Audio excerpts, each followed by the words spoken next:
नमस्ते। कभी सोचा है कि कुछ लोग हमेशा ग्लास को आधा भरा हुआ ही क्यों देखते हैं, जबकि दूसरे उसे आधा खाली?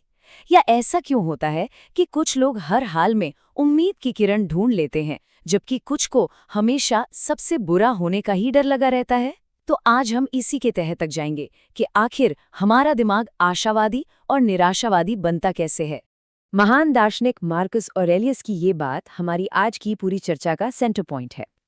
ये एक बहुत पावरफुल आइडिया है ना, कि हमारी जो रियलिटी है वो असल में इस बात पर डिपेंड करती है कि हम चीज़ों को देखते कैसे हैं।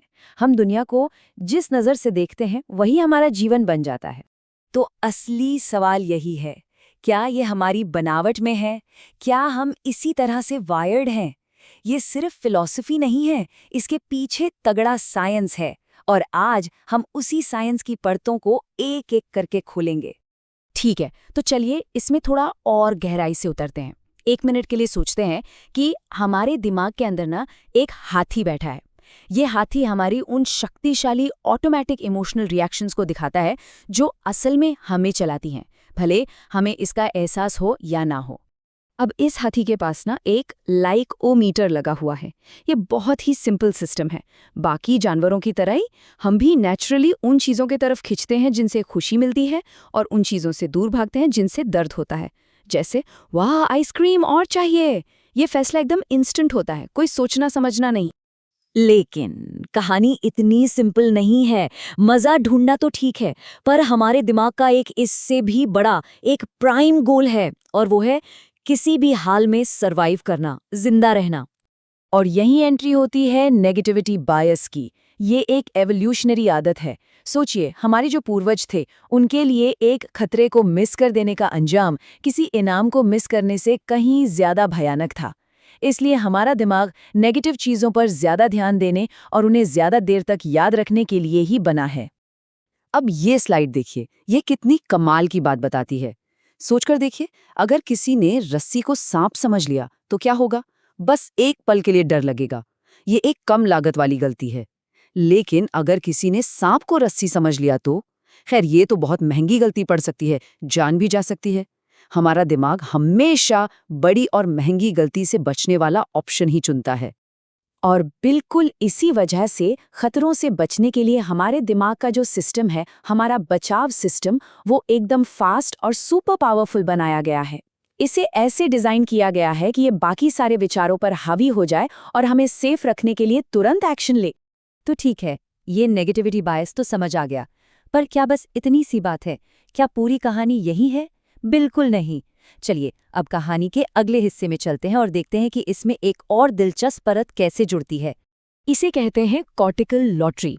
इसका सीधा सा मतलब है कि हम सबको ना जेनेटिक्स से एक तरह की हैप्पीनेस की लॉटरी लगती है। मतलब खुशी का एक बेसलाइन लेवल हमें पैदाइशी मिलता है।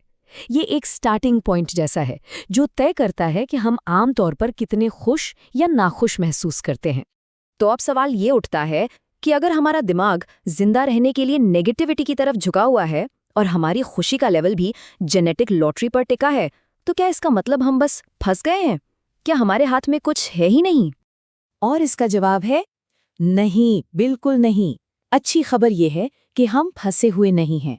हम उस हाथी को, यानी अपने ऑटोमेटिक रिएक्शंस को रीट्रेन कर सकते हैं। हमारे पास अपने दिमाग की वायरिंग को बदलने की ताकत है। आइए देखते हैं ये कैसे हो सकता है। हमारे पास इस हाथी को साधने के 3 बहुत ही पावरफुल तरीके हैं। पहला है ध्यान, जो हमें सिखाता है कि हम अपने हाथी को बस देखें, उसे महसूस करें और उसे कंट्रोल करने के बजाय उसे शांत होने दें। ये हमारे ऑटोमेटिक रिएक्शंस और हमारे बीच एक दूरी बनाना सिखाता है। दूसरा है कॉग्निटिव थेरेपी। ये हमारे दिमाग के राइडर को, मतलब हमारे कॉन्शियस माइंड को सिखाती है कि वो हाथी के नेगेटिव विचारों को पहचाने, उन्हें चैलेंज करे और धीरे धीरे उसे एक नई, ज्यादा पॉजिटिव दिशा दे। और तीसरा, कुछ केसेस में प्रोजैक जैसी दवाएं हैं जो सीधे सीधे उस हाथी को एक खान कर देती हैं, जिससे वो बाहरी चीजों पर उतनी तेजी से और घबराहट में रिएक्ट नहीं करता। तो इस पूरी बातचीत का निचोड़ क्या है? पहली बात, हमारे दिमाग में जिंदा रहने के लिए एक नेगेटिविटी बायस है। दूसरी, हमारी खुशी का स्टार्टिंग पॉइंट जेनेटिक हो सकता है। लेकिन सबसे जरूरी बात यह है कि हम इन डिफॉल्ट सेटिंग्स के कैदी नहीं हैं। हमारे पास अपने इन ऑटोमेटिक रिएक्शंस को बदलने के लिए असली काम करने वाले टूल्स मौजूद हैं। तो चलिए वहीं वापस चलते हैं जहां से हमने शुरू किया था, मार्कस ऑरेलियस के उस कोट पर। अब जब हम ये जानते हैं कि हमारे पास अपने नज़रिए को, अपने मन को बदलने की ताकत है और हम अपने अंदर के हाथी को ट्रेन कर सकते हैं, तो सवाल ये उठता है, हम अपने जीवन को कैसा मानने का चुनाव करेंगे।